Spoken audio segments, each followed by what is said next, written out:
Good afternoon, everyone, and welcome to this multi-location meeting of the Swansea Bay City Region Joint Scrutiny Committee on Tuesday, the 13th of February 2024. I'm Councillor Bowen, and I will be chairing this meeting this afternoon. Could you please ensure all phones are switched to silent for the duration of the meeting? Since everybody is at home, if you could raise your hands, your electronic hands, if you have a question. And only please use the chat function to indicate if you wish to speak as an alternative to the electronic hand function or to raise any technical issues. Please note that this meeting is being recorded and will be available for repeat viewing on the website following this meeting. For the purpose of declarations, I would like to confirm that we will be scrutinising items 5, 6, 7, 8, 9, 10 and 11. Democratic Services have received the following apologies: Councillor Chris Hawley, Councillor Yelland and Councillor Holland.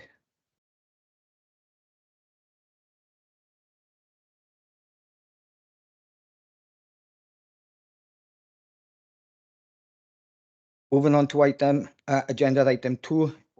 Oh, sorry. Oh, right, yeah. Apologies.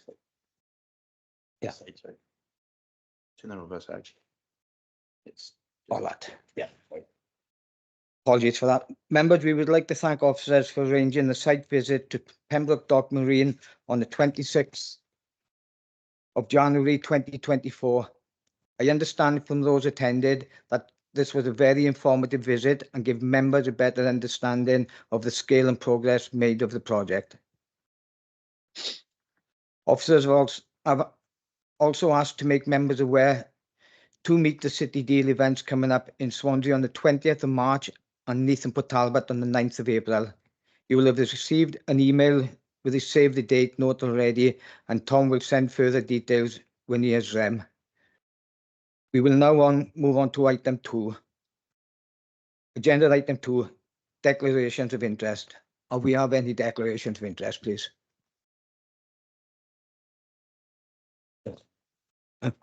Councillor Harvey. Yes, thank you, Chair. Item 8, Innovation Matrix and Precinct Update.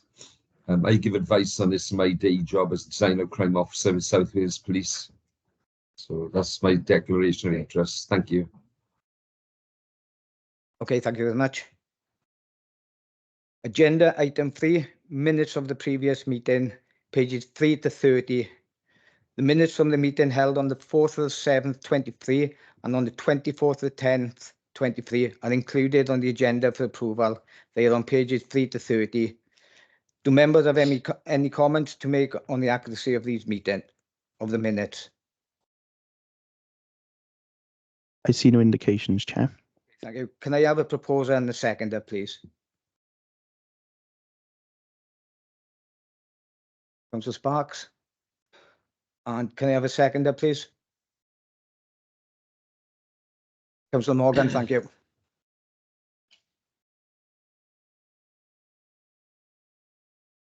Agenda item 4, audit of accounts report, page 31 to 64. We've decided not to scrutinise this.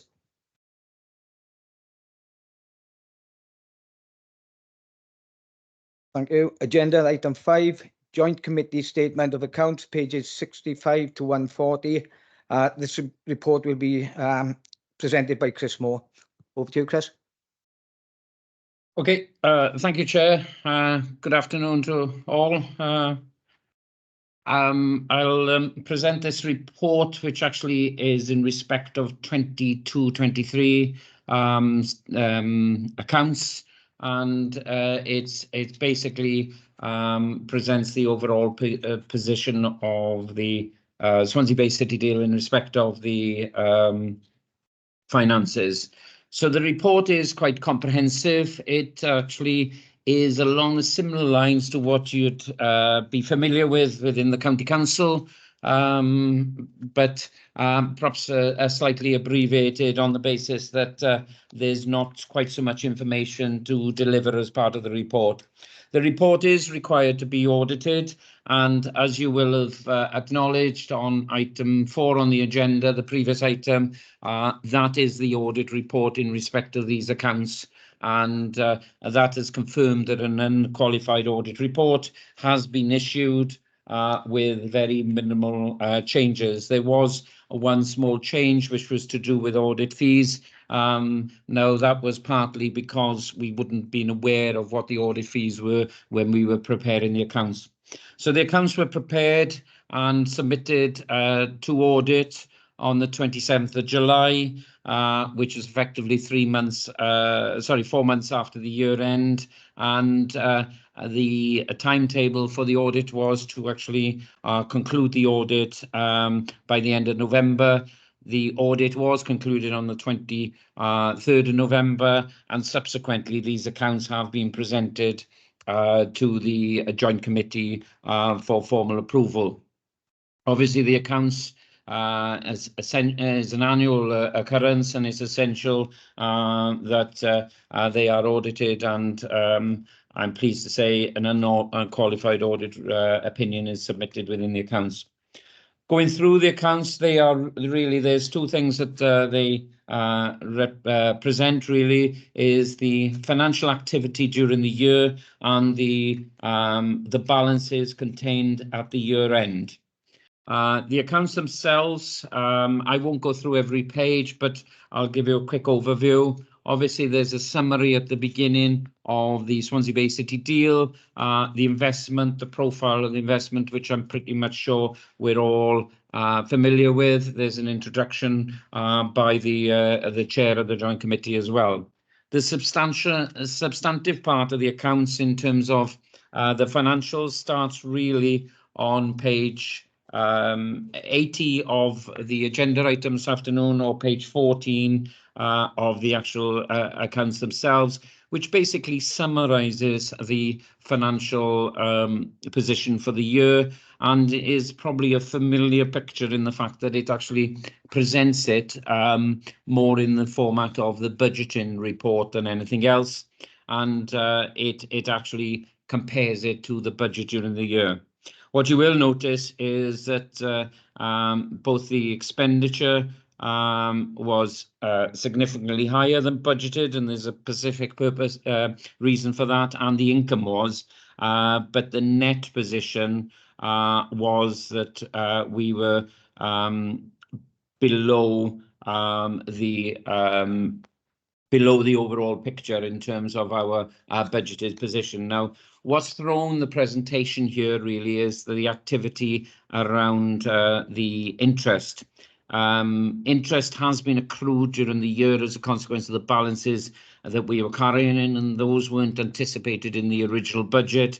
As you probably recall, we produced a 5-year budget in terms of the operational activity, and that was covering the Joint Committee, the accountable body, the scrutiny function, and the portfolio management office. But what's actually happening is that we're holding reasonable amount of balances during the year, which is grants that we received from the UK and Welsh government that haven't been actually apportioned to the individual projects because of the profiling of the spend of the individual projects, and not all projects are as advanced as others.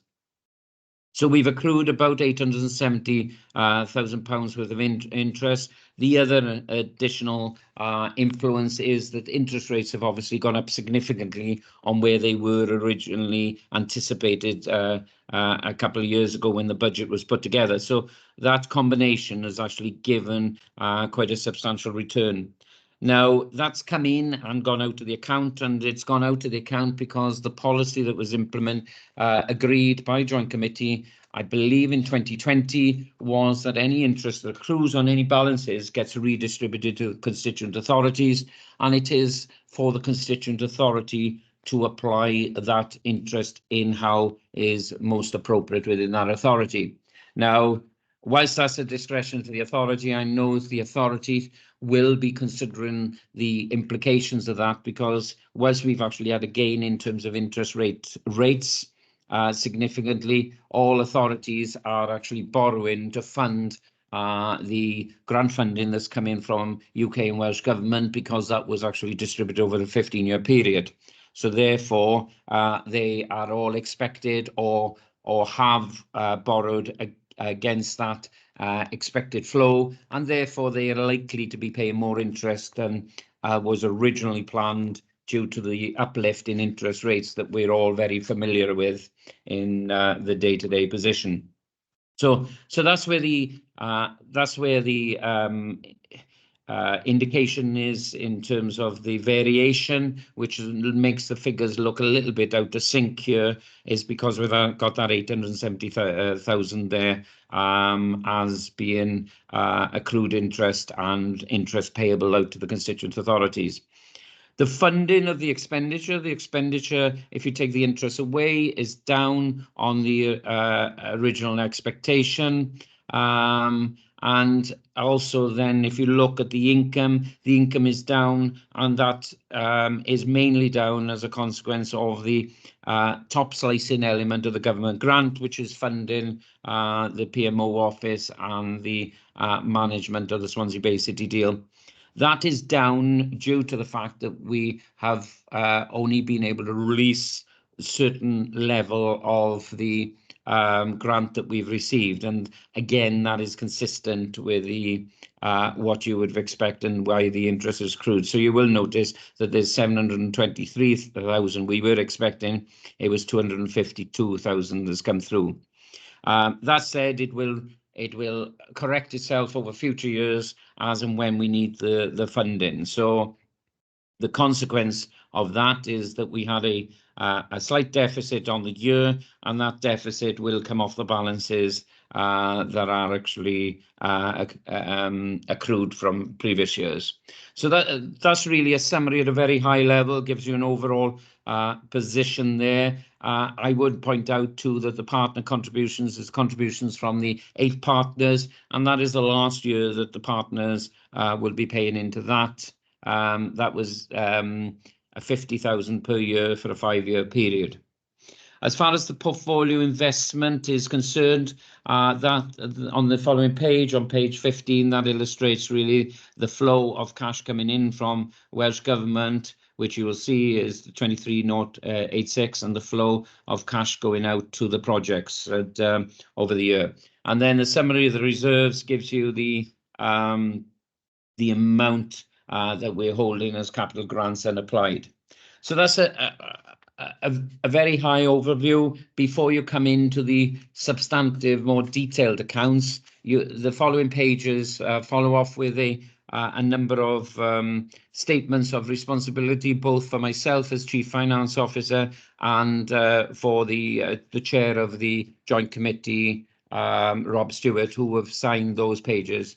Then we have the audit opinion, and the audit opinion, as I've already clarified, is an unqualified audit opinion which was issued on the 23rd of November. Accounting policies will follow, and then I will take you then to the next relevant page, which is the income and expenditure account, which is on page 96 of the report. And this illustrates in a bit more detail, in a slightly different format, the activity during the year. And you can see that it's actually split now into expenditure categorizations like employee, premises, supplies and services, etc. And again, you have the interest flowing through there, and you've got the partner contributions within there coming through. And again, with a summary of the grant going in and out, the 23 and 24 million at the bottom, given the overall surplus or deficit position at the bottom. The following page, then if you go to 98 or page 32 of the report, you've got the balance sheet and what we're actually carrying in the balance sheet, and you will notice we've got, again, the 51 million capital grants unapplied.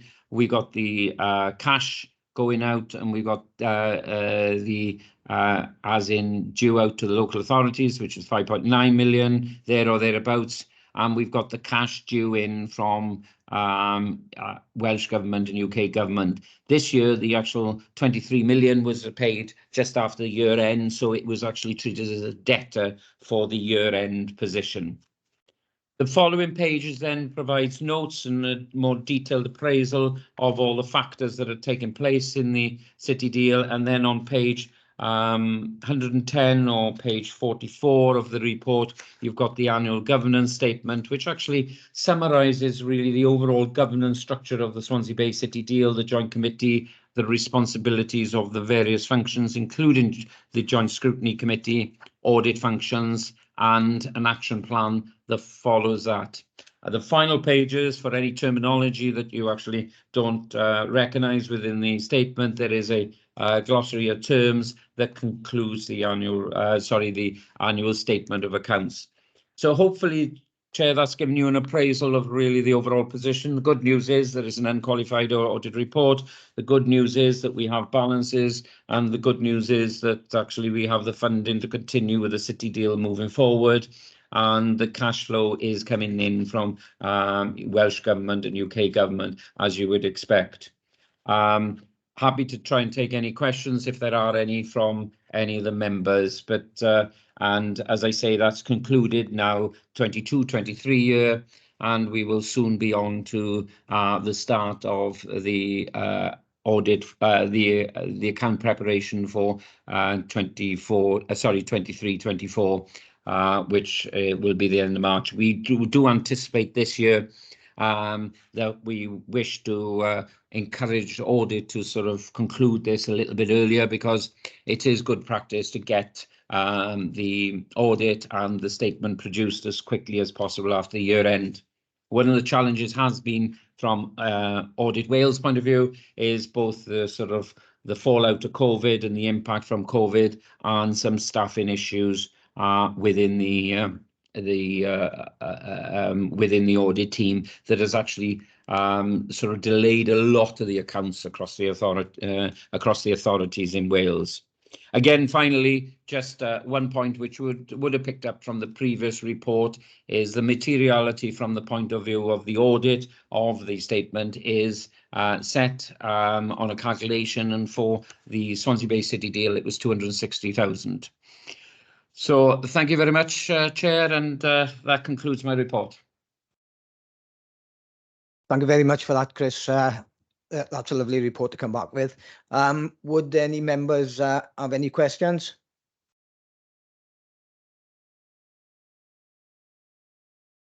Councillor Sparks? Diolch, Cadeirydd. Thank you very much, Chair. Yeah, Chris, thank you for the report. It's very helpful. Can I just clarify something for my own understanding?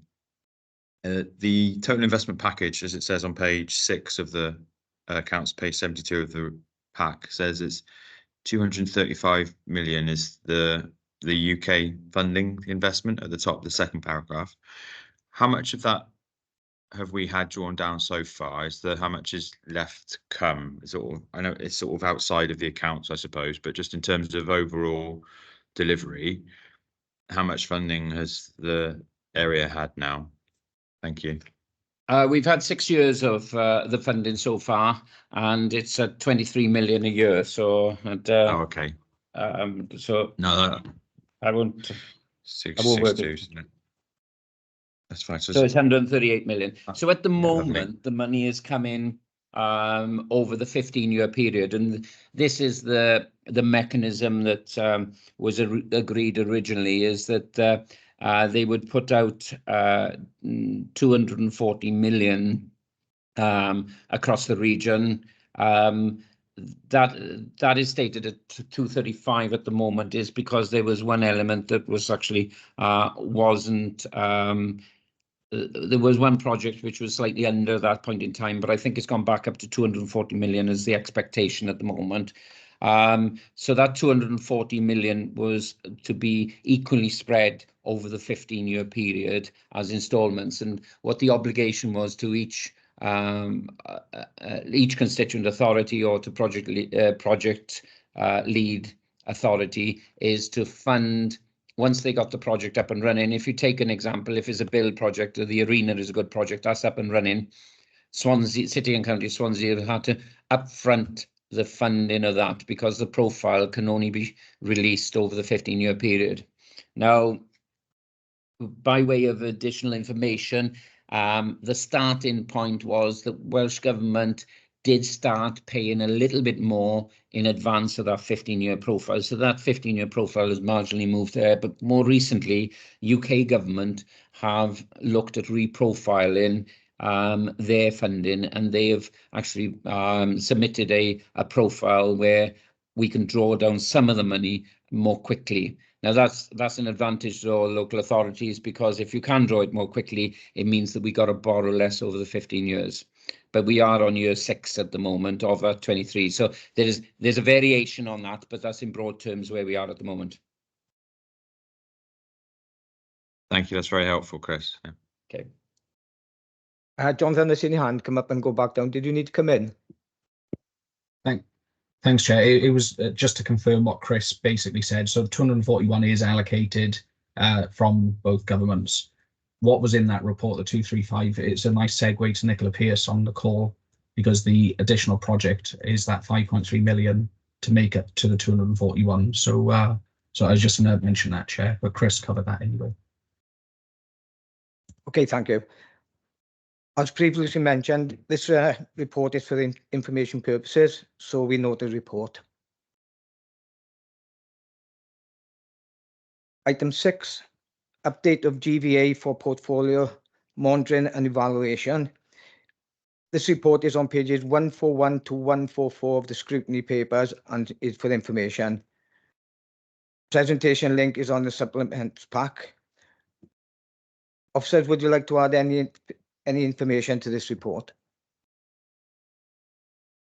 Ian? I can take you through the item, Chair. I think John might jump in on a couple of points as well. Just to give a bit of background and context, GVA, or gross value added, is one of the original heads of terms indicators for Swansea Bay City deal, along with investment and jobs created. In general terms, it's a measure of the value of goods and services produced in an area, industry, or sector of an economy. As such, it's most useful as a macroeconomic indicator for the economic health of a region or a country. GVA was included as a measure of economic impact of the portfolio, with an estimated GVA contribution of £1.8 billion over the time frame of the City deal. The rationale being that the delivery and operation of the projects will lead to direct and indirect benefits, which in turn would have a real economic impact on the South West Wales region and move the dial in terms of regional GVA. GVA impacts also been modelled in the economic appraisals of each of the headline business cases, and the current estimate is £2.38 billion. The reality is that while GVA can be readily modelled, there are many difficulties in monitoring and evidencing GVA impact at the project level. Two of the main reasons would be the availability of data and the ability to attribute GVA to specific project actions. So in short, it's not a sharp enough tool to enable monitoring and evidencing at a project or macroeconomic level.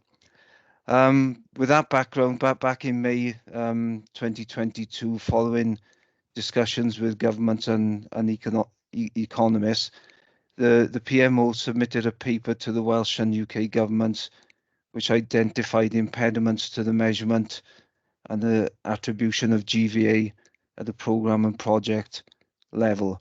And it contained recommendations to remove GVA as a monitoring measure of the portfolio and to use alternative economic metrics. Now, the response of the government is in Appendix A. There's a letter in Appendix A where both governments confirm the following. I'll just read out their points, Chair. The impediments of using GVA measurement for quarterly and annual monitoring are acknowledged, and there is no government requirement to directly track and associate GVA with the City deal portfolio. Secondly, the use of alternative and appropriate smart economic metrics are advised. Thirdly, the PMO advised to track regional GVA through published ONS data. And fourthly, the calculation of GVA contribution remains valid within the economic appraisal at business case level to demonstrate the rationale for intervention and the estimated impacts on programmes and projects. So in terms of a response from the city deal on this, the PMO is currently focusing on benefits realisation and is developing an evaluation framework in conjunction with the project leads to measure the outcomes and impacts of city deal projects, and the selection of and definition of appropriate and alternative economic metrics will form part of that framework. In addition to this, the PMO will track regional GVA using the published ONS data as advised by governments. That effectively is an overview of the background to the letter from governments advising that we no longer have to or expected to monitor and attribute GVA at a project or programme level. Chair, I'm happy to take any questions. I would stress I'm not an economist. John might jump in on a couple. He's not an economist either, but between us, maybe we can provide suitable answers. Thank you. Thank you very much for that, Ian. I think it's given people a little bit insight of what GVA actually is and stands for. I have one question from Councillor Russell Sparks. Thank you very much, Chair. Can I just actually ask two questions? I think the first one was, can I just confirm that I think I know what SMART means, but it doesn't actually say it in here. So specific, measurable, realistic, and time-based. Is that right? That was always what it used to be for me. Achievable was the A as well, Councillor. Sorry, achievable. No, yeah, no, I didn't mean to miss that one out. I wasn't testing. Sorry, just checking. And the second point was, Chair, you mentioned that there's a presentation available with this on a link. I just want to clarify, I couldn't see that in the report pack. I couldn't see a link, but I completely understand. I think GVA, from my understanding, is quite amorphous and quite difficult to quantify. So I completely see where this has come from. I have to apologise on that point. In the notes that I gave the chair, I've accidentally reused a previous line from our last meeting. So there is no presentation, but I apologise for that error there. Okay, thank you.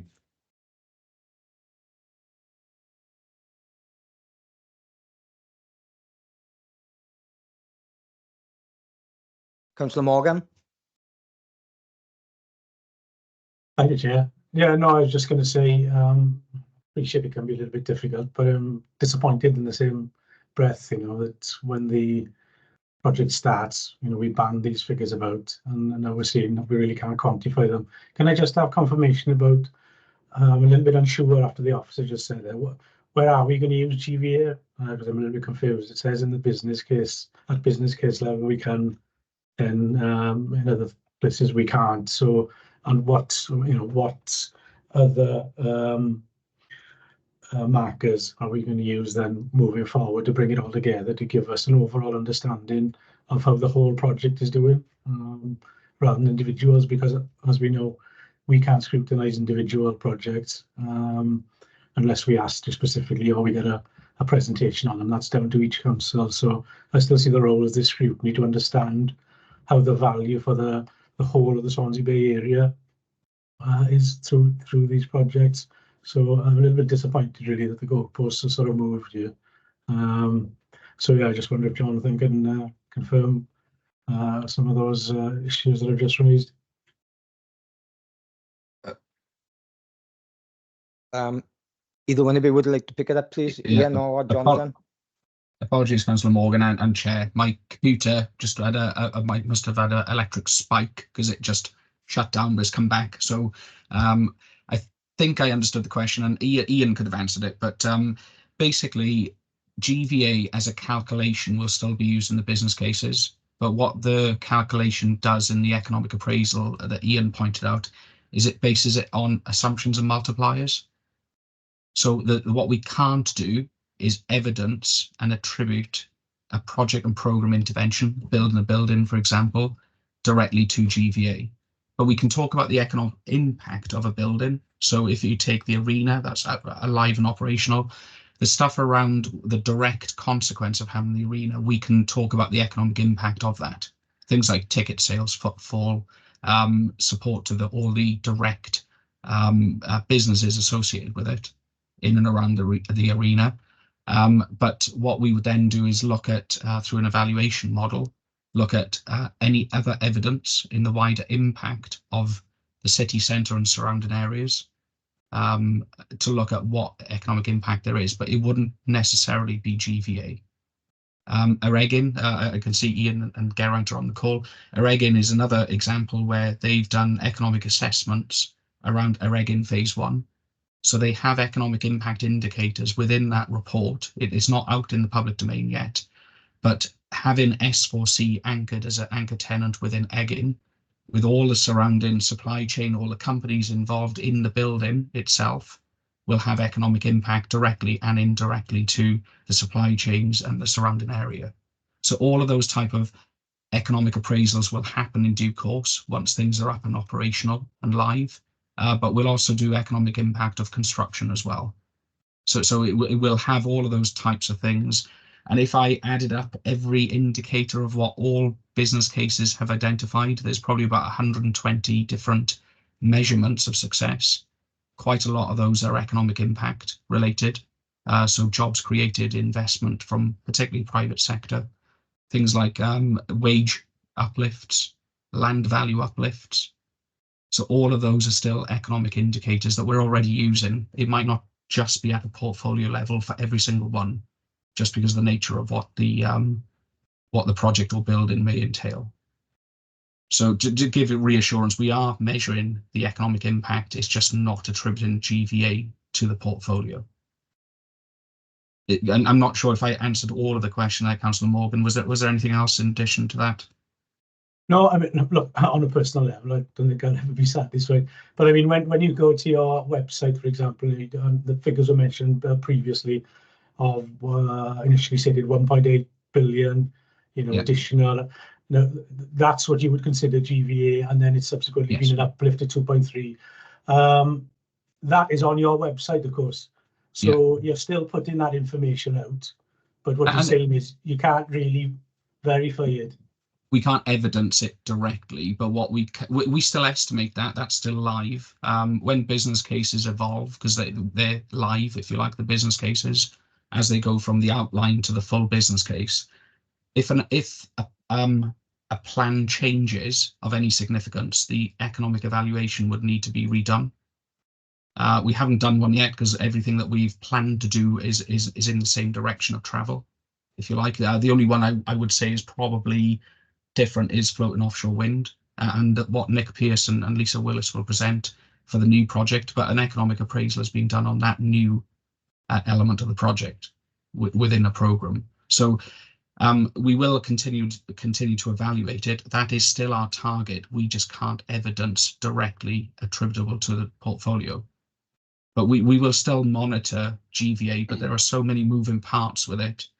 We may find that GVA could go down for our region because it's not just the portfolio that's in play for the region for economic activity. So it would be unfair then. I think the portfolio will definitely generate economic impact, and we'll demonstrate that through other indicators. Okay, thanks. Are you happy with that, Councillor Miles? Well, I think so far as happy as you can be, yes. As happy as I can be, yeah. I'm Okay, still not happy with the fact that the figure can be bandied about at the start, and now we're seeing really we can't quantify it. That's the long and the short of it. So it's a bit disappointing, yeah. Okay, thank you. Russ, if you want to come back in, please.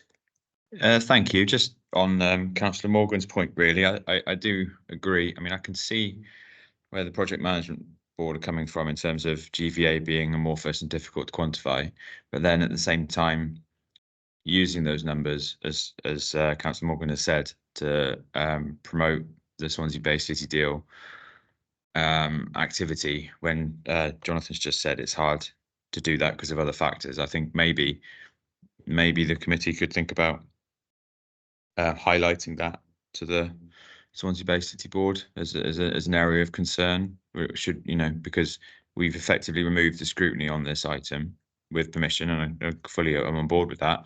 But now we're still promoting it, so maybe there's an inconsistency there that we could highlight to the committee.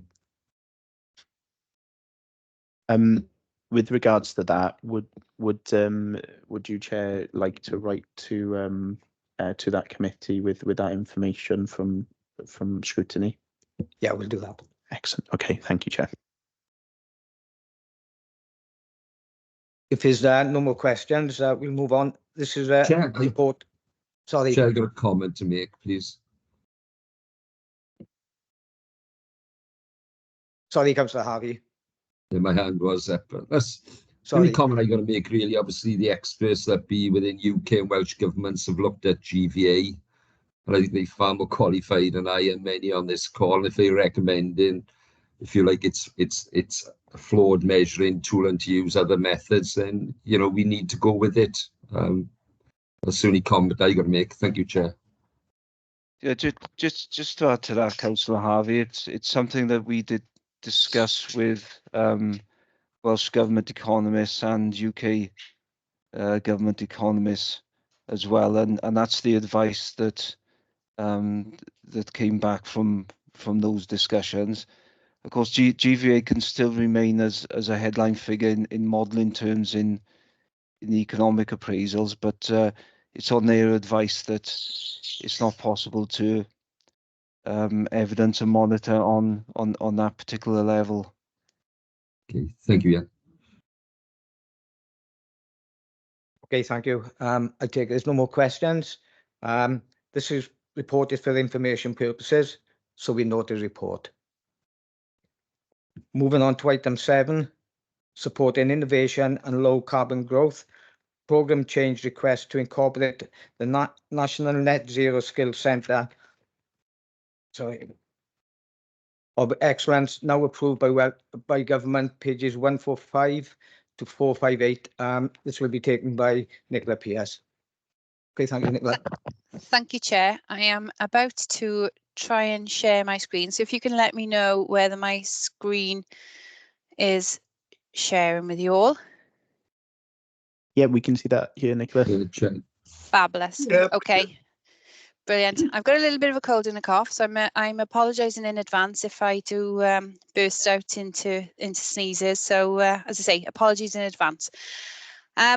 Members will probably be familiar with one of the other projects that Neath Talbot, or one of the projects that Neath Talbot is delivering as part of the City Deal portfolio, and that's the Supporting Innovation and Low Carbon Growth programme of projects. And that initially included 7 interlinked projects, which effectively were trying to support the decarbonisation of our economy and support renewable energy and the transition of our economy to a green economy, effectively.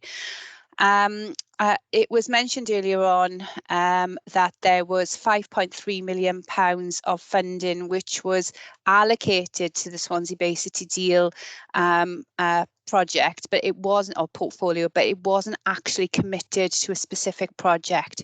So we put forward a proposition to submit a business, or to develop and submit a business case to secure a net zero skills academy or centre of excellence, which would support our advanced manufacturing and production facility. That went through Programme Board and Joint Committee, and we had the authorisation to submit such a business case. So I'll just explain what that project is all about and how we're demonstrating additionality and the journey that we've come along to date. So if we go first of all to the rationale for the project, it's been evidenced by a number of pieces of work which have been undertaken across the region and across Neath Talbot specifically, that there is a lack of skills provision within the area to meet the future needs of our industry. And if we are going to evolve into a green economy which is sustainable and in keeping with Welsh Government policy and legislation, then we need the skills-based place behind us to ensure that we get there effectively and efficiently.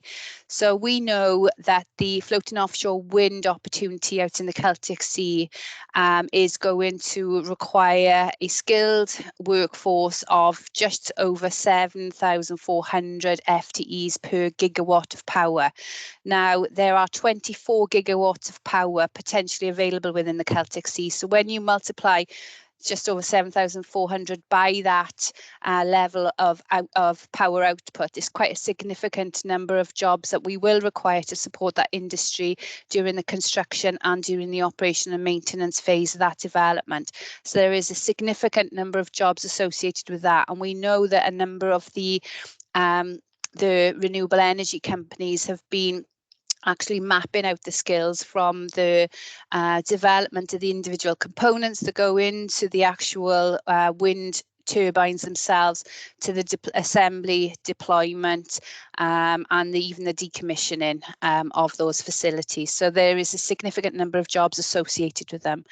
We also know that there are approximately 16,000 jobs linked to the Freeport, the Celtic Freeport, which members will be aware is based around the Pembrokeshire and Port Talbot areas within South Wales, and that was evidenced within the business case that we submitted to both UK and Welsh Government last year, and we successfully secured the approval of our bid, and we are now working. We've submitted our outline business case, and we're now starting to work on our full business case.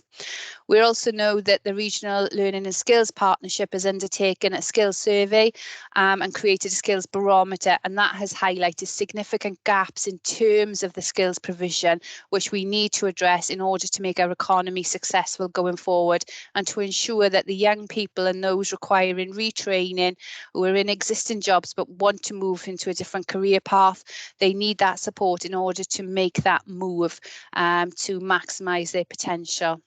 We are also aware from the work that our colleagues in the region are undertaking in terms of the Skills and Talent Project, and members may well be aware that the Skills and Talent Project has been established to try and ensure that we've got the appropriate skills within the region to meet the needs of each of the projects that are supported under the City Deal portfolio of projects.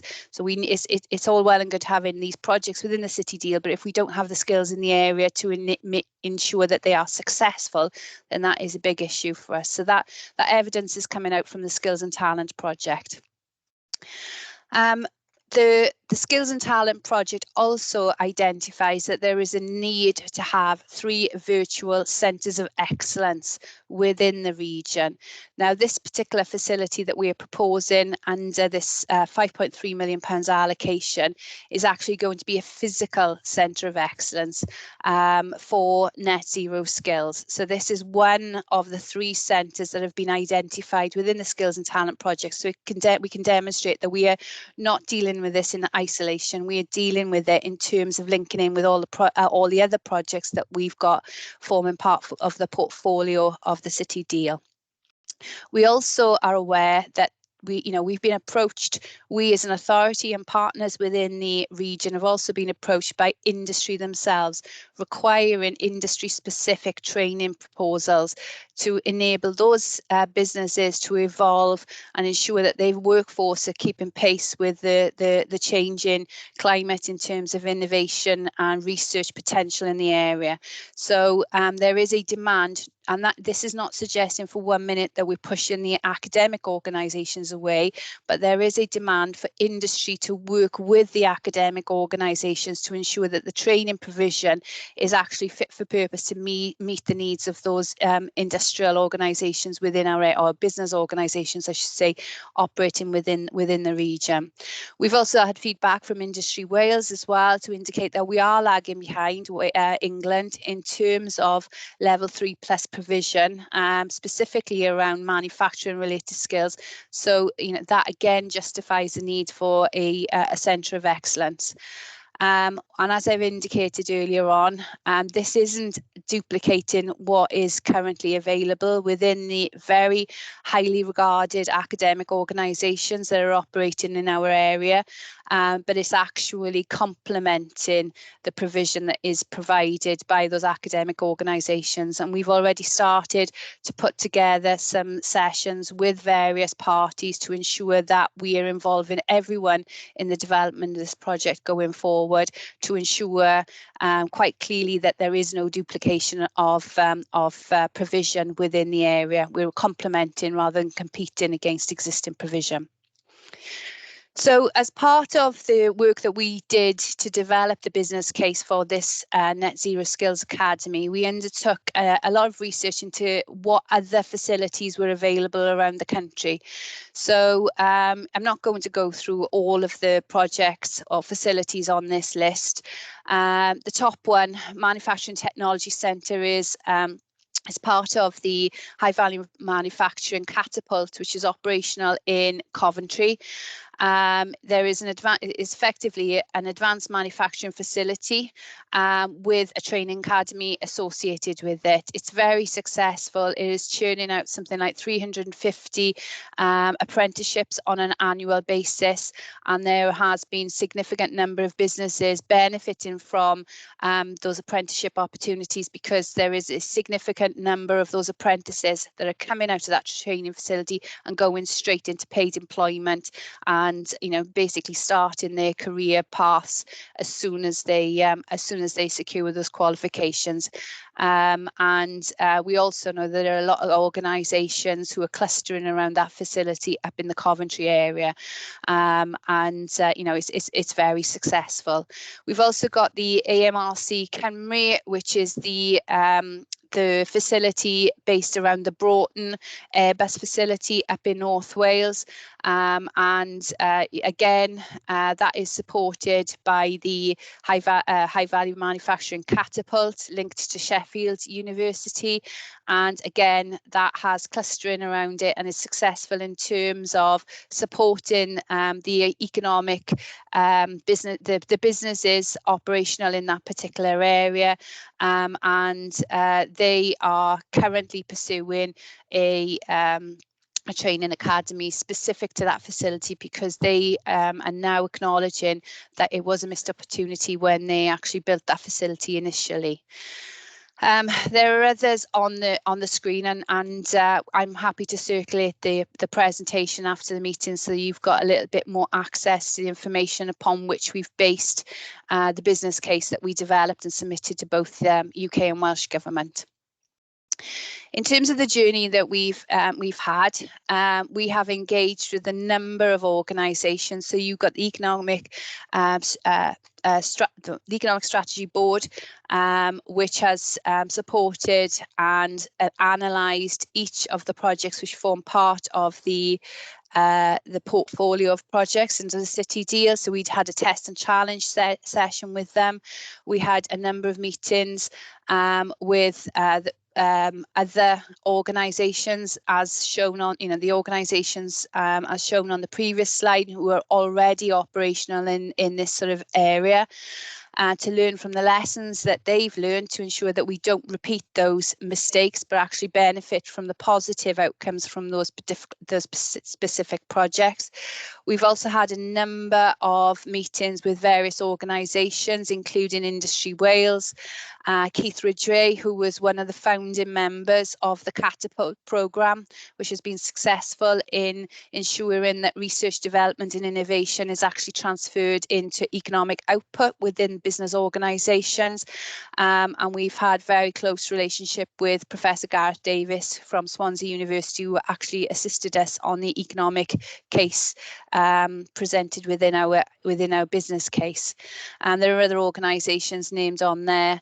The Enterprise Zone, for example, AMRC Cymru, Industry Wales, I mentioned earlier on. So all of those organisations helped and supported us in developing our business case and given us the comfort that we were proposing to do the right thing in the right place at the right time as well.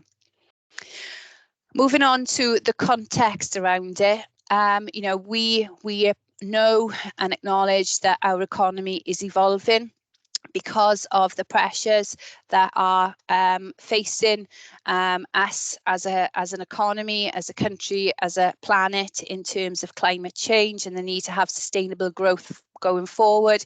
The legislative background, which is forcing organisations to operate in a different way to try and reduce our carbon emissions. In an operational capacity, we have to change in order to meet those targets. And this plan sort of proposal was put in place to enable and assist those business organisations to evolve into a net zero, more sustainable working environment.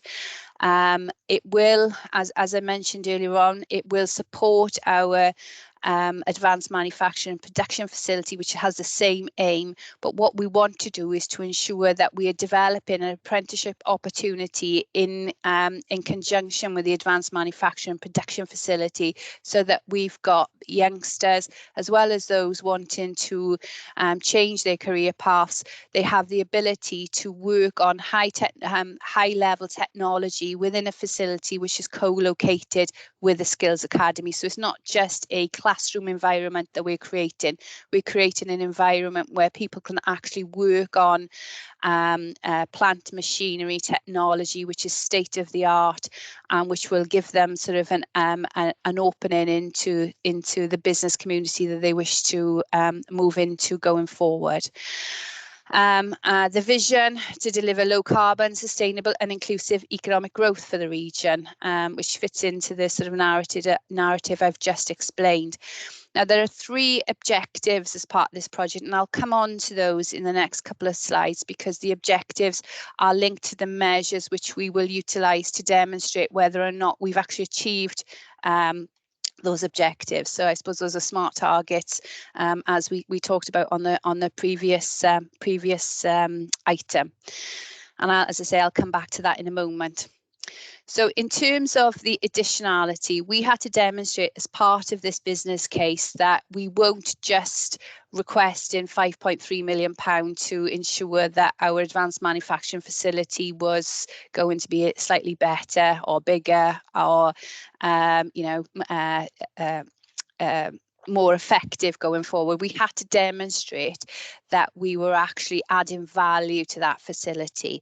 So as part of this process, we had to demonstrate the inputs into how we were going to secure that additionality, who we were working with, and what sort of resources we as a group of officers within Neath Talbot and we as a group of partners within the area were going to contribute to make it successful. So those are the inputs which are in the first column. In terms of the outputs, one of the measures that we will be looking at to see whether or not this facility is successful is to develop 1,000 square metres of training facilities, and that will be developed by 2027, which sounds like a long way off, but if any of you are involved in project development, that will be here before we know it, because the hoops you've got to jump through in order to get a scheme up and running and off the ground are quite significant. So that's one of the measures that one of the outputs that we will be securing. But in terms of outcomes, we will be creating 15 jobs. We will be accommodating 29 jobs. We will be delivering 50 training courses per year. And we project that there will be 3,500 individuals trained by 2033. So that's in 9 years' time, we'll have 3,500 individuals coming out of that facility, having secured effective training. We also propose to secure £50 million of public or £50 million or more of public sector funding and £5.5 million of private sector funding. In terms of the impacts, I've mentioned these earlier on. It's about securing a decarbonised economy. It's about ensuring we've got net zero skills for our business community, and arguably for the organisations that are involved in the City Deal portfolio of projects, because we need skilled workforce in order to help us to achieve our objectives going forward. And there are a number of different sort of bullet points on that slide in terms of what we consider the impacts metrics will be all positive as a consequence of this training facility. So if we go back to the objectives, so there are 3 project investment objectives. The first is to deliver the programme by constructing the Advanced Manufacturing Facility plus the Net Zero Skills Academy. And as I mentioned earlier on, the measures we will be using to establish whether that's effective is the floor area of the facility, the jobs created, the jobs accommodated. So on the middle column, those are associated with the Net Zero Skills Academy in isolation. And when then you link them up to the projected benefits associated with the Advanced Manufacturing Facility, those are the figures in the right-hand column. So the total measures are 5,000 square metres of floor space, 113 jobs and 140 jobs accommodated. Moving on to the second objective, which is to deliver the industry-led training development, upskilling our workforce to enable them to transition to a net zero economy while supporting the wider local and regional projects. We will be measuring the number of courses which will be delivered by the facility, which is modelled to be 50 per year. And then, as I mentioned earlier on, 3,500 individuals trained by 2033. The last objective is to establish a central hub for national research development and innovation activity using state-of-the-art facilities to increase the number and quality of low carbon businesses in the region. So we have modelled that there will be an investment of the level of 50 million plus of public sector funding as a consequence of this facility, with £5.5 million of funding secured from private investors by 2033. So in terms of where that funding is coming from, in terms of the public sector funding primarily, we've already secured funding from the Innovate UK in terms of Net Zero Now Switch platform. We've also secured £5 million from the place-based, I couldn't remember, I went to Innovate UK first of all because I couldn't remember the acronym for PBIAA, so I've remembered it now. It's Place-Based Innovation Accelerator Account. So we've secured that £5 million as well. And we've also got funding from the Shared Prosperity Fund, which has been allocated to Swansea University for the Switch On Skills project. So cumulatively, those 3 projects is delivering £13.5 million to the area. We've also got other applications submitted for another place-based innovation account for researchers, and we're waiting for the decision on that. But we've been working with Welsh Government and they've indicated a number of funding streams that we can pursue in line with the objectives of this project going forward, so we can maximise public investment into this facility. And in terms of private investment, we are aware that there are a significant number of businesses who are looking to invest in training their existing workforce as well as the workforce of the future, and they are expected to and are willing to pay for those trainees to go through the training academy to ensure that they have the appropriate skills to meet the needs of those businesses. In terms of recent investment, which gives us confidence of the need for this facility in this location, I've mentioned the Celtic Freeport already and the jobs associated with that and the private sector investment linked to it. We have the Lanzatech facility, which has been supported by UK government in terms of feasibility funding for a number of years, and they propose to use waste gases from a number of the industries that are quite heavily polluters, and turn that into ethanol, which will then be turned into aviation fuel. And they have got an option agreement for that facility down in Talbot docks on Associated British Ports land. And I've also already mentioned the floating offshore wind opportunity out in the Celtic Sea, where we've got 24 gigawatts of power identified. There is a long lead-in time to that, but the renewable energy companies are working hard behind the scenes, are engaging with the business community in the region, as well as the local authority and other organisations, to ensure that we're all doing the right things to make sure we're ready for this opportunity when it comes, and that we don't pass up that opportunity and effectively lose the onshoring of the economic activity and jobs associated with flow.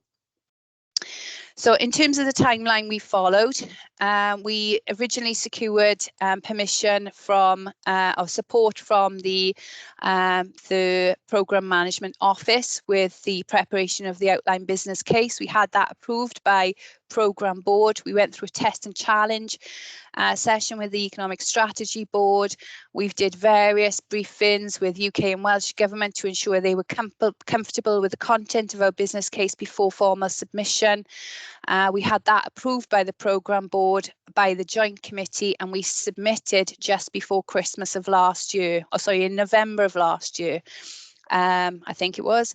And yeah, it was in November last year we submitted, and we actually secured approval just before Christmas, which was an extremely tight time turnaround. It was far better than our previous projects, I'd hasten to add.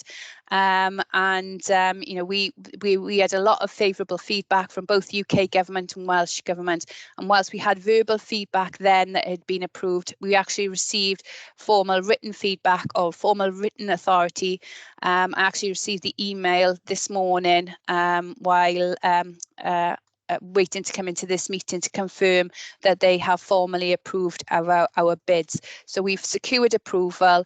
We're working with organisations now to sort of flesh out what the project will look like on the ground before we start a tendering process for a design and build solution. So that is a very, very rapid run through of what our project is involving. And I'm happy to take any questions if there are any. Shall I stop sharing my slides now, Chair? Or do you want me to keep them up in case there are any specific questions linked to those slides? Yeah, if you could just keep them up for a couple of minutes, Nicola, that'd be much appreciated. Yeah, no problem. I have two members who want to ask questions. I'm going to fetch in Councillor Sparks first, and then I'm going to fetch in Councillor Harvey. Thank you, Nicola. Thank you for the presentation. I just wanted to ask you about on page 146 in the pack, it talks in the introduction about the hydrogen stimulus programme. And I was just wondering what proportion of this whole project is around that. I know the International Energy Agency are looking at hydrogen being about 16% of usage by I think it's 2030, 2050, but that's only for large vehicles. There's not much, there isn't a market for hydrogen cars. So yeah, I think there were 300 hydrogen cars in the UK and over 1 million electric vehicles. So I'm just wondering what City Deal funding is being put into hydrogen when it's not it's not working as an alternative, apart from for heavily subsidized large vehicles. And a second question, please. Sorry, Nicola, similar subject, but the EV charging infrastructure, are we encouraging partners that we're working with to look at overnight tariffs for energy charging, for charging EVs as well with the infrastructure, because of the significant savings that organizations can have if they charge overnight, if they have an overnight tariff? Is that something that we're trying to encourage through this project? And when you talk about hybrid building on objective 1 on the slides, and the 5,000 square meters of hybrid, could you just clarify a little bit, please, for me, what that meant? I wasn't quite sure what that meant. Yeah. Thank Okay. you. Yeah, in terms of the hydrogen stimulus project, that was one of the original 7 projects that we had approval for some time ago. So each of the 7 projects are shown on the report that has been circulated to members. Now, one of the projects that we have forming part of that 7 is the Bay Technology Centre, and members may well be aware that we've actually built that facility and it is currently operational and it is over 50% let at the moment. And that building is an energy positive building, so it actually generates more energy than it actually requires to operate the building. And what the project does is that we are virtually connecting the surplus energy to the hydrogen research facility, which is within 100 metres of the facility. So we're virtually transferring it to the research facility, and that spare electricity is being utilised to generate hydrogen.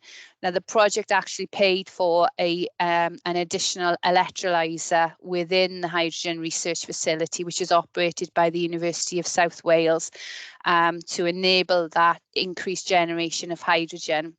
And it was always envisaged that that hydrogen would be utilised within our large freighter fleet. So as most authorities run their own fleet of recycling and waste vehicles, and we anticipated going forward that whilst hydrogen may not necessarily be the immediate future for cars, it is considered to be the future for the larger vehicles that are much heavier to operate, and perhaps don't necessarily, in terms of their operational requirements, can't afford to be off the road for long periods of time to enable the recharging of the batteries, which would be required for electric powered vehicles.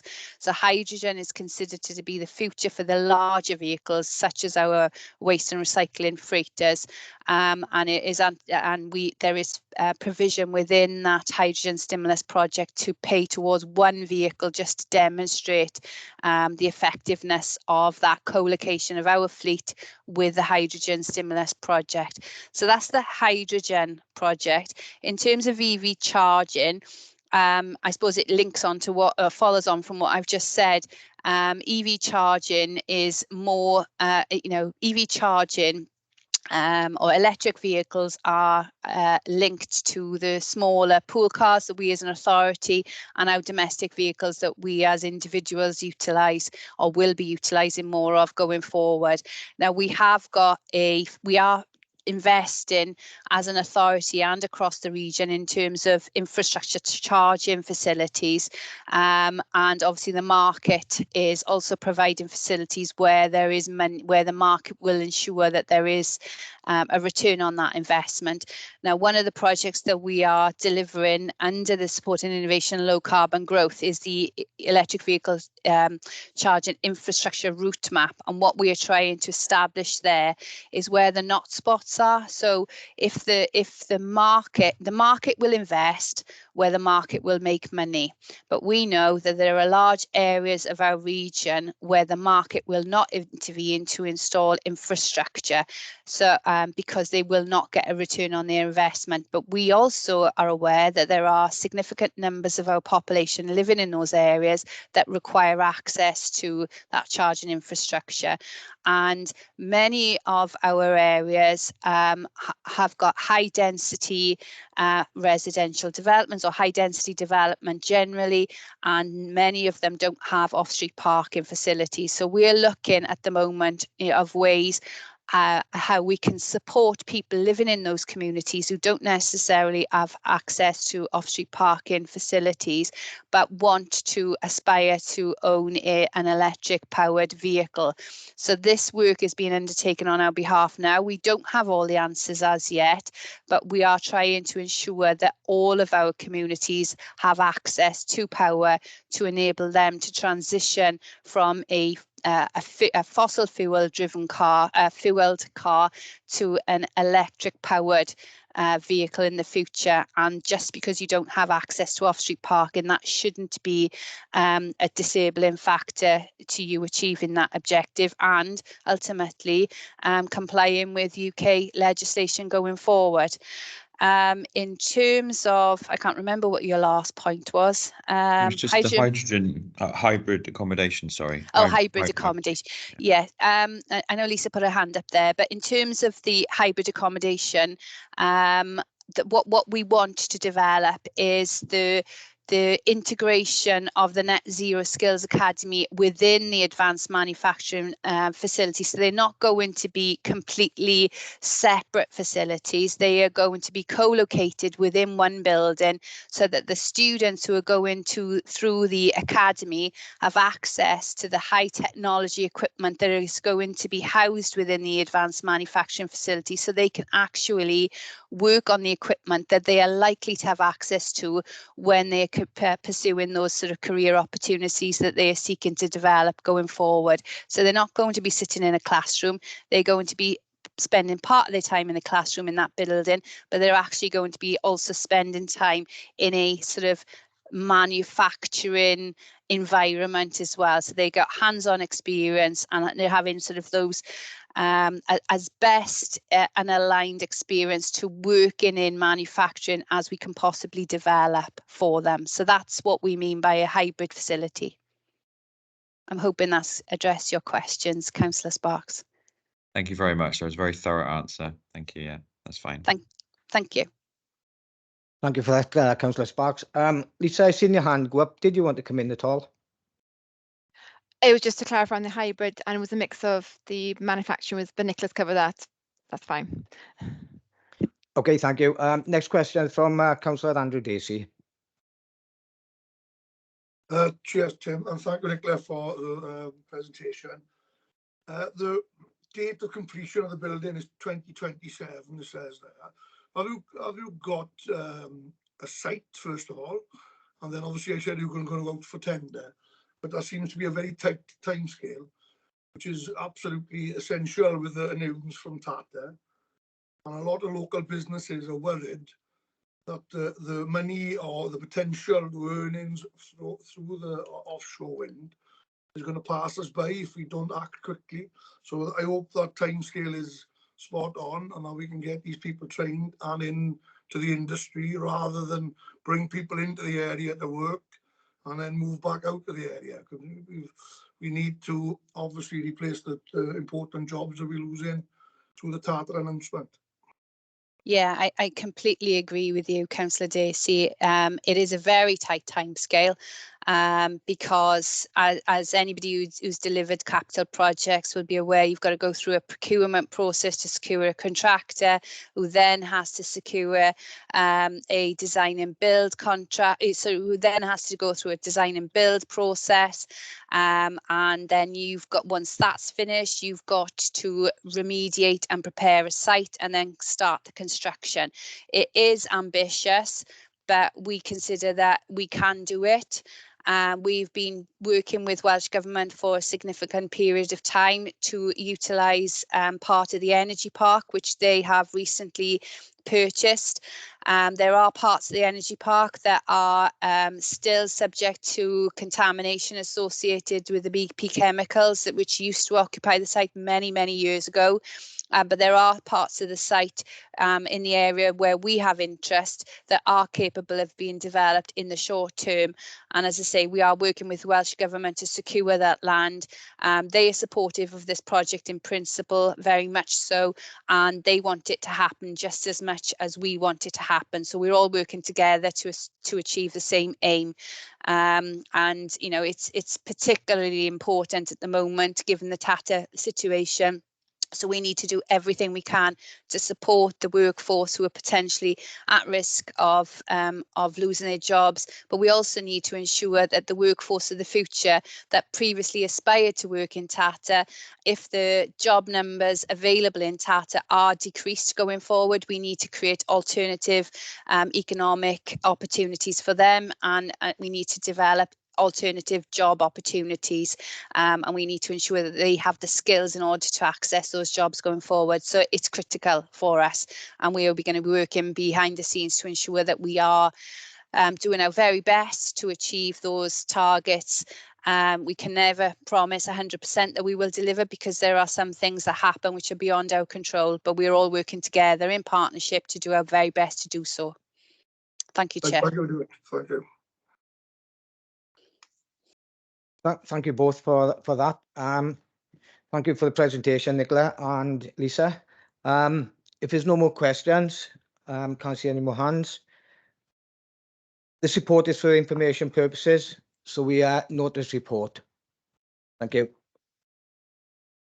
Moving on to item 8, Innovation Matrix and Precinct Update.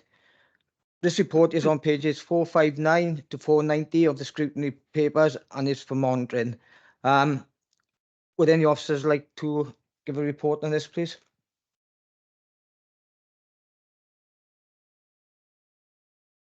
Yeah, we've got Geraint Flowers and Ian Walsh here from the University of Wales, Trinity St David. So we'll run the committee through the report. Thank you, Ian.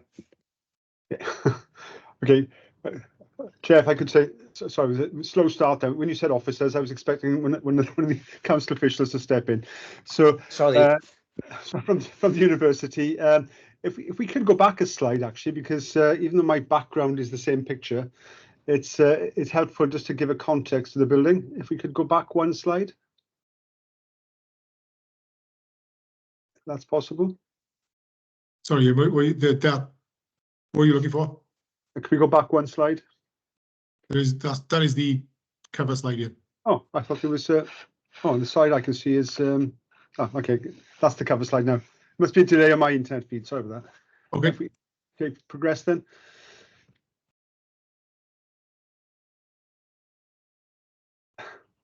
There we are. I thought it'd be worthwhile, members of the committee having a vision of the building.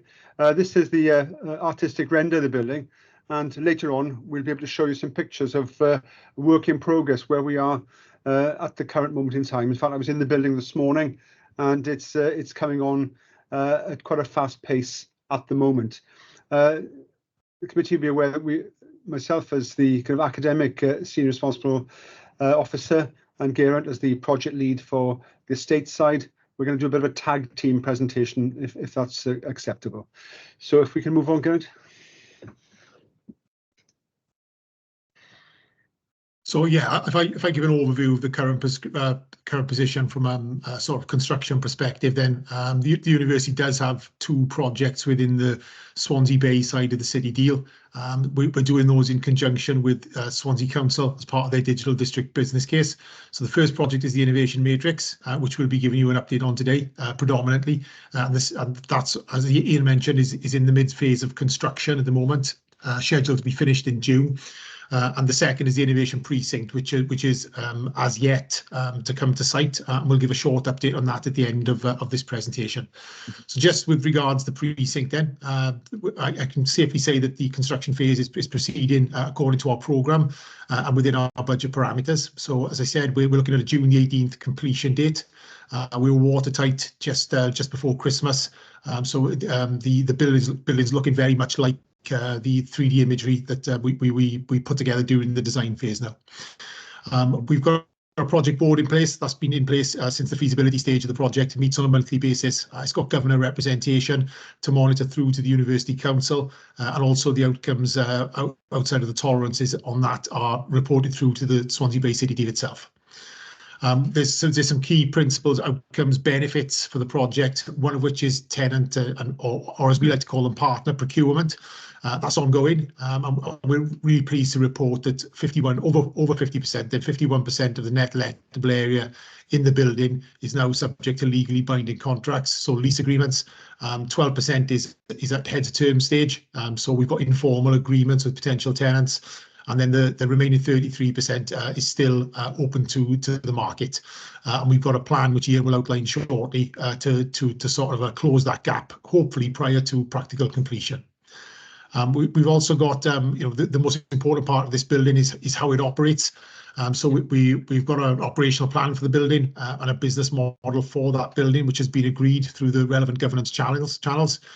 And it's the key focus for us now between now and practical completion is ensuring that we align the university's operational resource to be able to deliver on that operational plan then.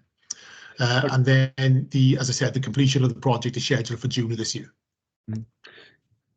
So maybe I could just jump in on the end of the slide then, Geraint. Just Geraint mentioned the fact that we try not to refer to people coming into the building as tenants, but as partners. And I don't want to open up the conversation earlier, which we were party to regarding GVA. But one of the key things is we want to make sure that everybody comes into the building, we can maximise the impact of that relationship, both to the university and also to the wider region.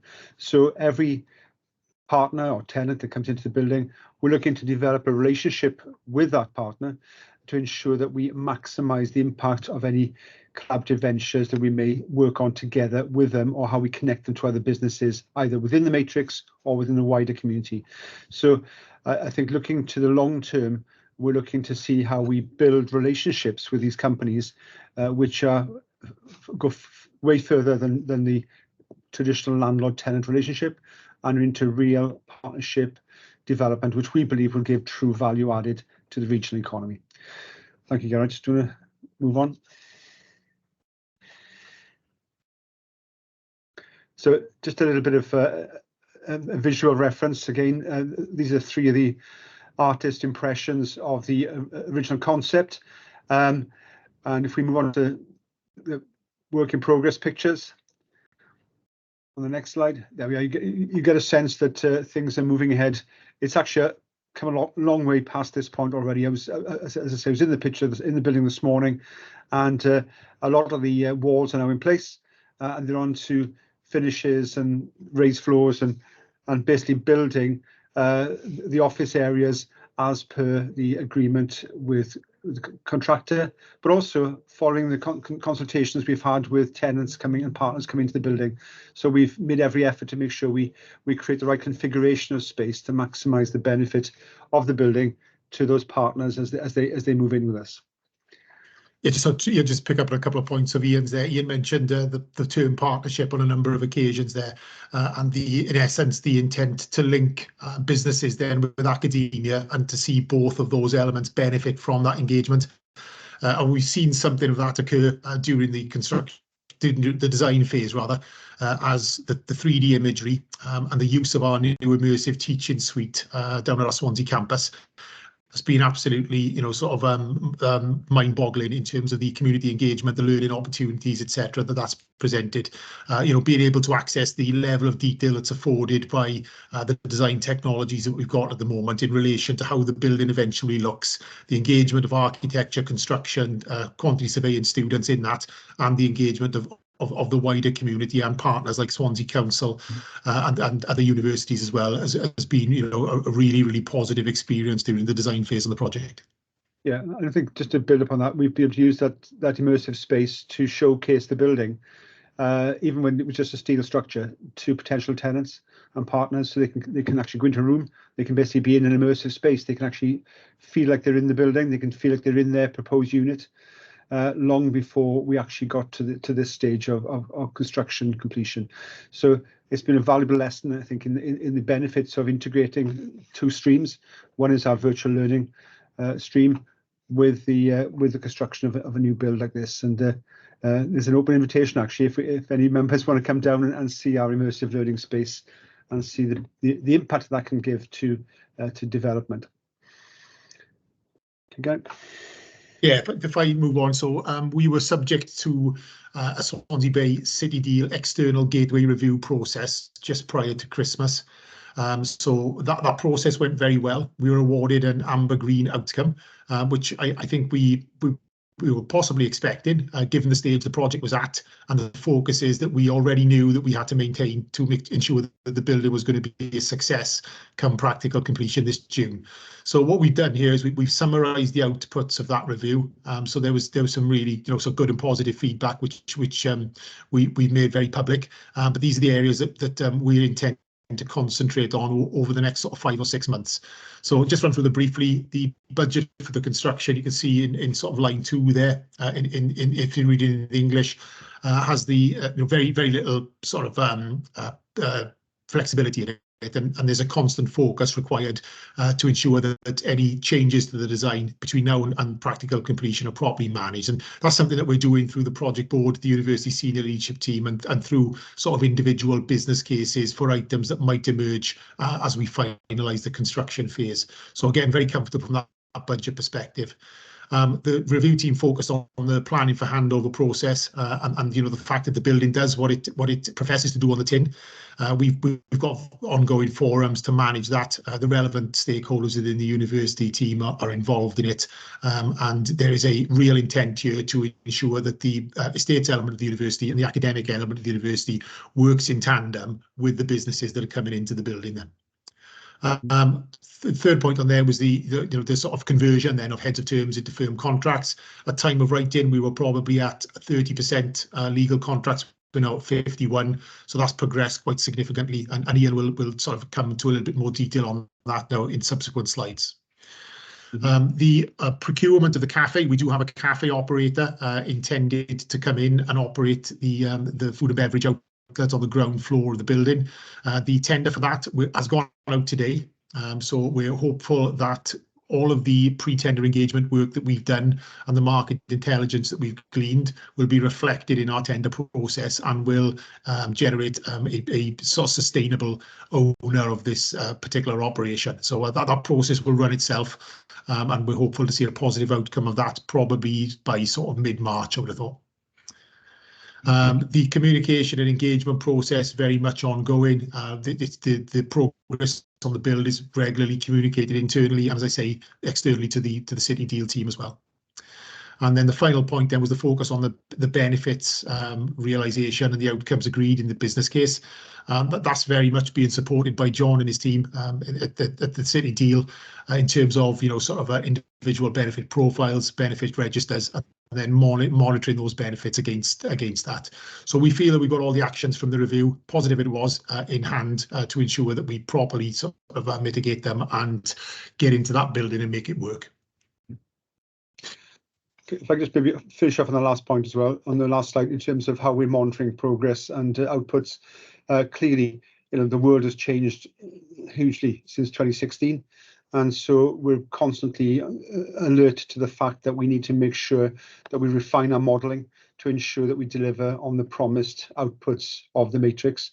And so I think we're on our third or fourth iteration of our project operational plan as we keep refining it based upon the relationships that we're building with the private sector and how we're supporting those companies in terms of growing their businesses and co-locating with us. So it's a constant effort to make sure that we are not resting on laurels, but we're focused on maintaining the clear focus on delivering really positive impacts and outputs for not just for the university but for the economy. If I can move on to the next slide, please.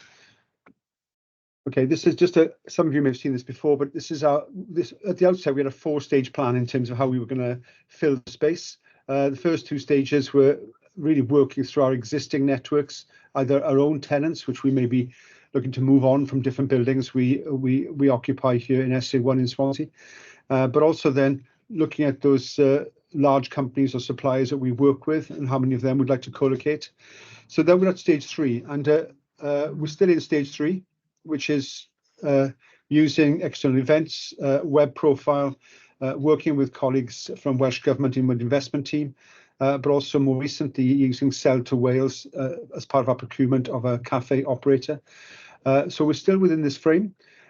We've held off going to the use of external letting agents.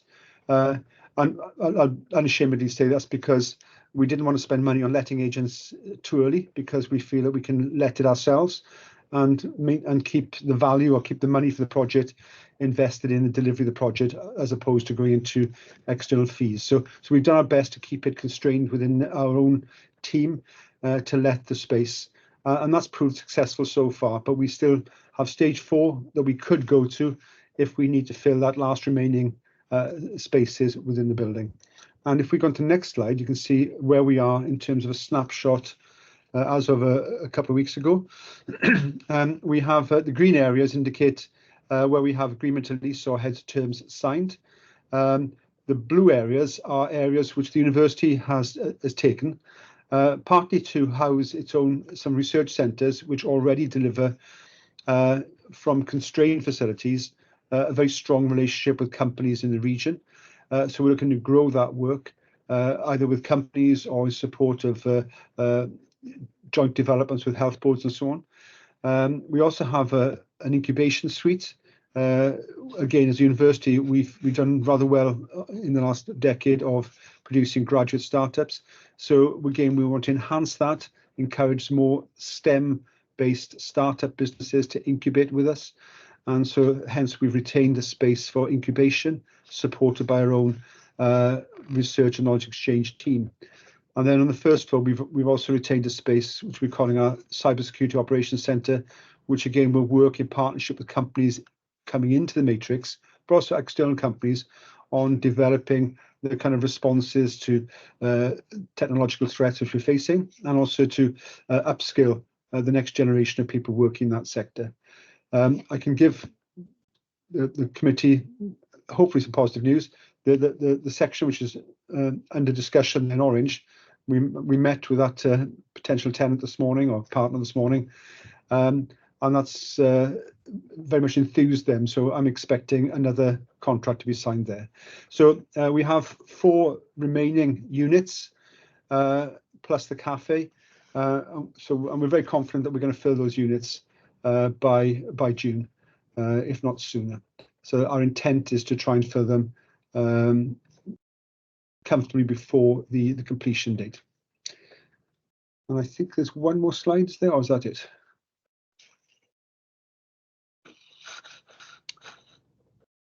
Gerard, any more slides? Or? Yeah, sorry, it's just taking a bit of time to come up. Yeah, sorry. Yeah, if I just cover this one briefly and let you jump in after me then. So the Innovation Precinct, I mentioned at the start of the presentation that we have 2 projects within the context of Swansea. The original business model for this was a 64,000 square foot follow-on space for the Matrix based down in our SA1 campus.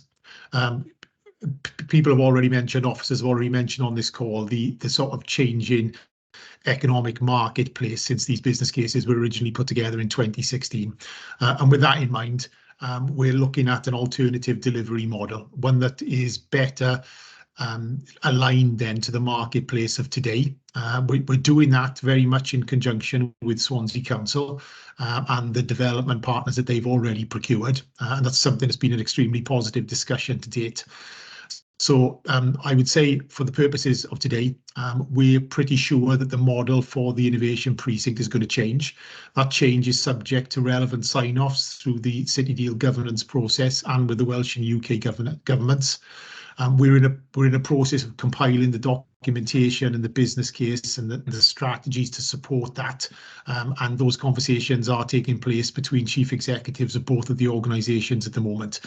I would say that in terms of a direction of travel, we'll know where we're going with this by the end of March, and then the subsequent detail and justification will follow for that. Ian, do you want to add? Just to support what you said, Geraint, in terms of, so much has changed since 2016, and we want to make sure that we deliver the right project for not just for now, but for the future. And so hence, we are taking a bit of time to evaluate. Which members also be aware, we've had quite a change in our university structures. So it's appropriate that we pause, take a fresh look, and look at the options before presenting our future case, hopefully again by the end of March. Okay, that concludes, Chair. Whistle-stop tour of the Matrix and the Precinct. Okay, thank you both for that presentation. I did see Councillor Harvey's hand go up a few times, and so I think he got a question for you. No, sorry, Tim. It's in error. It was a leftover from my last time, so apologise for that. I'm getting old. Thank you. Okay. Okay, thanks. Has anybody got any questions?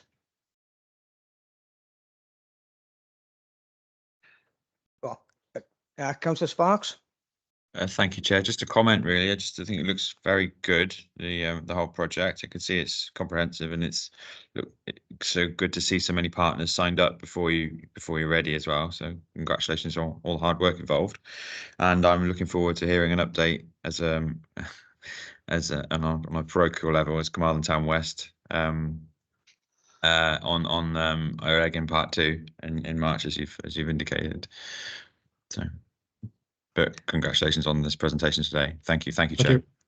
Thank you, Councillor, and I'm sure an update will be forthcoming. Okay, thank you once again for the presentation. This report is for information purposes, so we note the report. We go on to item 9, SBCD quarterly report in Q3, 23 to 24. This report is on pages 481 to 526 of the scrutiny papers and is for monitoring. A presentation or for John Burns, please. Thanks, Chair.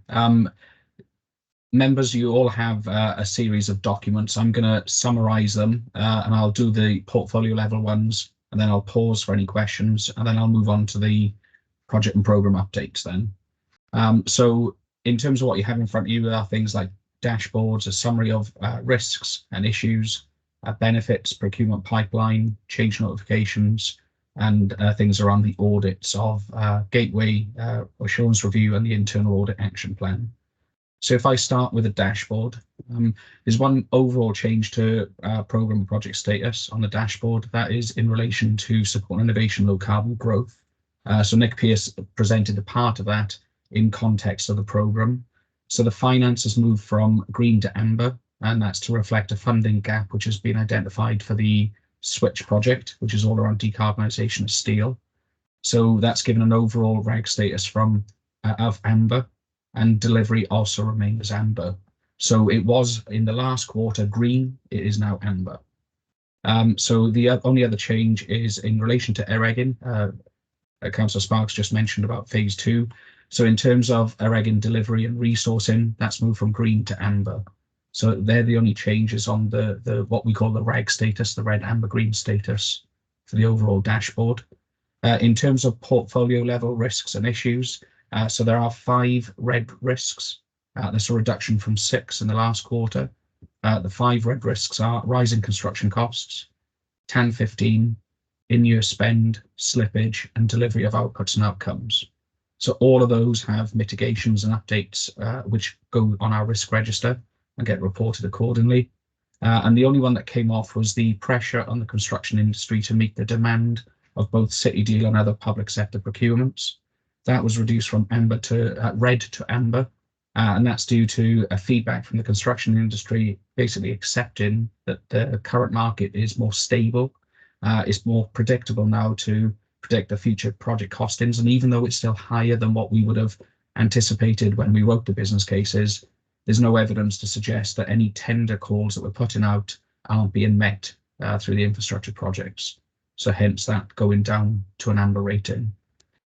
In terms of issues, there's 1 red issue that we're reporting. That's a reduction from 2 in the last quarter. So the issue around the delay to recruit a PMO manager, that's being managed internally, so it's been removed from the issues log. And the only existing red issue that you've got on the report is delay in funding agreements. Now that Campus's project has now all funding agreements approved, again, we can remove that red issue from the next quarter's report. In terms of portfolio benefits, the 2 areas that I'll cover are jobs created. These are direct jobs, as we've said in the past. These are largely around construction related jobs, but jobs have increased from 550 to 567 in the last quarter. That increase is largely around Pentra Owl and the construction. The total investment has increased from 264 to 272 million, and that increase was through skills and the Homes as Power Stations projects. The report isn't with you, Chair, because there's no change from the last report, but we also are continuing to monitor the construction impact assessment. So just to give reassurance that we're still doing that, the funding gap is around 42 million. That hasn't changed from the last report. But what's really important to note is that even though there's a funding gap from when we originally wrote business cases to now of 42 million, all the mitigations that are taking place across the region has reduced that funding gap to around 11 million. And of the 11 million, mitigations are being progressed across the portfolio to close that gap as well. In terms of procurement pipeline, mostly minor changes apart from one instance, which is around the Holmes Power Station supply chain procurement. There's been a delay of 12 months. So we'll go through the change management process to summarise what that change is and if there's any impact on that delay. The only other change notifications to make note of, one is in relation to Swansea waterfront. So this is in relation to the Kingsway. There's 2 delays happened from the commencement of the project. The first was the delay from October till around November, December. Now it's extended to March.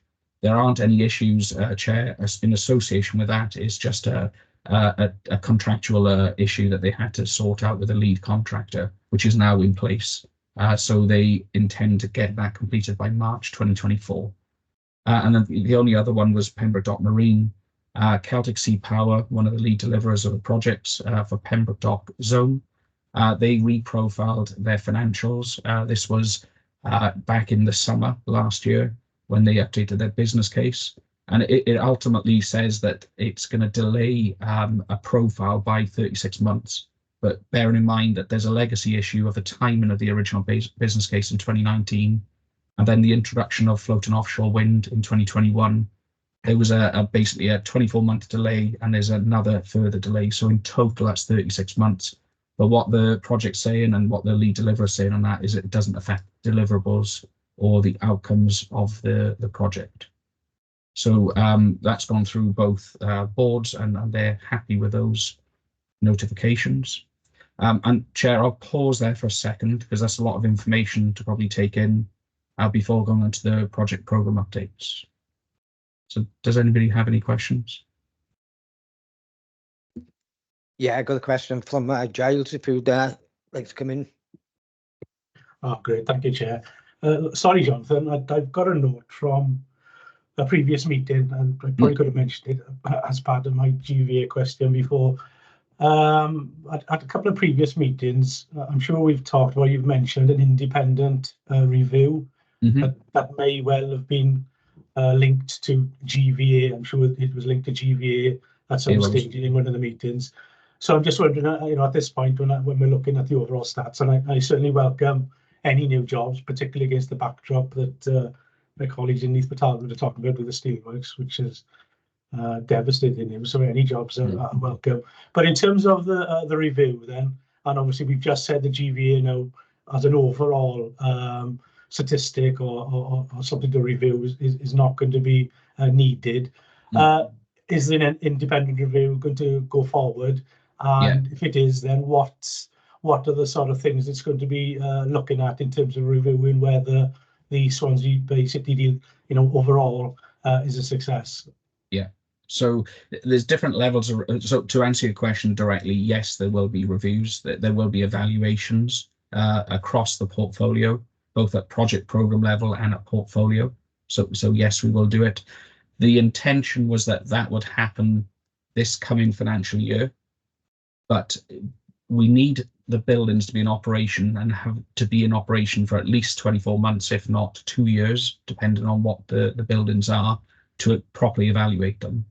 So there's no straightforward answer as in it will all happen on a particular date or a particular year. But what Ian Williams on the call is coordinating with all the projects is basically what will be evaluated, when will it be evaluated, and how will it be evaluated? And those 3 questions will be answered in the forthcoming evaluation framework that we're developing.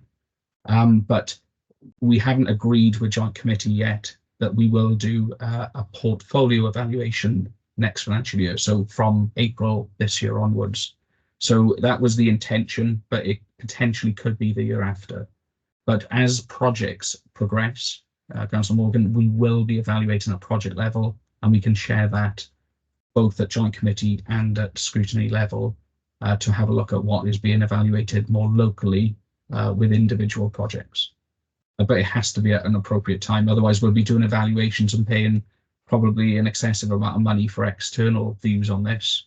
But in parallel with that, to give reassurance, we are also internally monitoring things. So we know that the job numbers are higher than what they are. They just have to be formally reported. So, for example, the arena's been in operation for 2 years. We haven't put in the operational roles of what the arena has into those numbers. So we know there's those, but Swansea Council may want to look at a wider evaluation, not just the direct jobs as a consequence of the arena being there. So we're working with all partners to identify those, and what we hope to bring back through governance is a summary of all the different indicators, not just at portfolio level, but the next level down with the projects and programs. I mentioned like 100, 120 indicators for you to have an appreciation of the spread, if you like, of what's being monitored. Okay. I can't see any other hands, Chair. So shall I continue with the project updates? Yes, please, Jonathan. Okay. It's probably worth noting on, because Councillor Morgan said this, this is our front and centre thing that we're looking at, from an audit, from an assurance, from both governments, from our regional partners. They all want to see the benefits realisation, and some of it we can't spell it out now, but we want that plan in place. But all of those drivers, if you like, of different settings, that they're all encouraging us to make sure that we join up the dots and have a plan in place. So if I move on to the progress updates, I'll start first of all with the marketing comms business engagement. Just two things for me. One, we did some positive PR towards the end of the year, or start of the year, sorry, of the key highlights of 2023. We had some really positive feedback from that and the progress being made. We do get a lot of inquiries looking in on our region as to how and what we're doing. So that's, again, a positive sign that we're doing good stuff. And then the other one, it was said at the very start by the chair, there are 2 events coming up. And again, we can extend the invite to board members.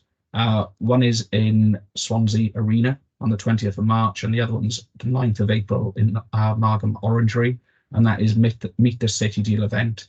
It's led by the local authorities, Swansea and Neath Talbot Council, but it's for all of the project leads and their teams to go to these locations across the boroughs, the 4 boroughs of the region, and at least get to meet businesses that they might not meet in their everyday engagements and work. So we've already done the Carmarthenshire and the Pembrokeshire one, which both went really well. So those 2 events are coming up within the next couple of months. Pembroke Dock Marine is the first project. So Pembroke Dock Infrastructure, there's been handover for 3 of the 4 annexes. So the tenants are in place with those. The 4th one is looking for tenancy at the moment. Pembroke Dock Zone and other parts of it, Neath, which is around university industry collaborations. They're all doing lots of things around submitting collaborative bids, looking for further investment. So PDZ have applied through ERM Dolphin for Ofgem Strategic Innovation Fund. They're awaiting a response for that. The collaborations with the universities and businesses, they've already won a recent DEFRA call for stuff around biodiversity in UK waters. So there's lots of activity around that. There's also, with the Meta project, lots of deployments and berthing opportunities there around the tidal turbine, environmental monitoring, etc. So that is starting to come through as a pipeline. And as the chair said at the very start, it's worth noting the Joint Scrutiny Committee visited in January. And again, we had some good engagement, generally positive feedback from that event as well. Swansea Campuses project, so that's led by Swansea University. This had a bit of a sticking point where the funding agreements were needed to be signed. That was a red risk that I mentioned earlier on. I'm pleased to say now all 3 funding agreements are now signed. So that's between the accountable body, being Carmarthenshire Council, Swansea Council as the lead authority, Swansea University as the lead deliverer, and Swansea Bay University Health Board. So they were all signed as of the 31st of January. So what the project will now do, and the team with the PMO, is go through a reprofile over the next couple of months. And they're at February's programme board, which will come through the Joint Committee and hopefully through to Joint Scrutiny Committee in due course. But there's lots of things happening in the background that they'll update you on in the next meeting. Support innovation, low carbon growth. I don't think I could capitalise on what Nick has already shared with you. The 5.3 million change request has been approved, which is great. The Bay Technology Centre, in the report, is at 42% let. Nick verbally reported in the last programme board that's now up to just over 50%. The hydrogen stimulus project, which Nick covered, funded agreements are now signed with both parties. The switch building, which is around decarbonisation of steel, Morgan Sindall are the contractors for that. They're working on developing the concept designs of REBA Stage 2. And there's also in the programme a property development fund that now has round 2 Stage 1 deadline later this month. So the 23rd of February, the deadline is for that. And that is for businesses to look at either building new or refurbishing existing buildings to have more facilities within Neath Talbot area. Pentra Owl, so down in Llanelli, led by Carmarthenshire Council and Bouygues as the Tier 1 contractors. Zone 1 is on track for construction. The completion is earmarked for October 24. The topping out ceremony for the work that they're doing on Zone 1 will happen at the end of this month. They're doing lots of things around tenancy agreements and leases. So Swansea University has now signed an agreement to lease within Zone 1. But they're also doing lots of good stuff in the background, particularly with the local community down there. They've got 21 new jobs, 961 weeks of targeted recruitment and training delivered around the construction phase, and also 20 apprentices. So, but they're working with the schools and the community groups down there really well. Sorry, Jonathan, to interrupt Yeah. you. We're getting quite close to time now. We're very conscious of time. Yeah. If there's anything we can do, can we go straight to questions now? Absolutely. And if needed, then we can fetch it back to the next meeting. Of course. So if has any members got questions they'd like to ask, please? No, I can't see any. So anything that needs to be brought back, Jonathan, is that okay with you? No, it's absolutely fine. The information's there, Chair, for digesting. If anybody would like to raise it next meeting, that's absolutely fine. Okay, lovely, thank you. Thank you. We move on to item 10 now, financial monitoring question Q3 2023-24. This report is on page 5 to 7 of the scrutiny papers. Can we just take questions on this if anybody got any, please? I can't see any. I don't know if any officers got anything to add quickly. Chris? No? No, that's great. Thank you. And we move on to agenda item 11, carbon reduction assessment of SBCD portfolio report. And this is on pages 535 to 552. Would any officers like to add anything additional to the report? Peter? Sorry, keep you waiting. No, thank you, Chair. No, I mean, members have got the report in front of them. I think the key thing for me to just point out is that this was a piece of work that we did back in 2022 at the request of our programme board. It was a point in time exercise. But the interesting thing, I think, is the presentation done by Nicola earlier, which is showing that the report is as it was in 2022, but here we are in 2024, and projects are adapting to the demand and the need for net carbon actions. Okay, that's lovely. Thank you very much. Have any members got any questions? No, I can't see any. Thank you. Item 12, forward work programme. We weren't scrutinising this. And I have no urgent items. I have none for today. And that concludes the end of business today. And I thank you all for attending and thank all officers for their presentations. Thank you very much. Thank you very much, Chair. Thank you. Thank you, Great Chair. meeting. Thank you, Tim. All the best. Thank you. Bye.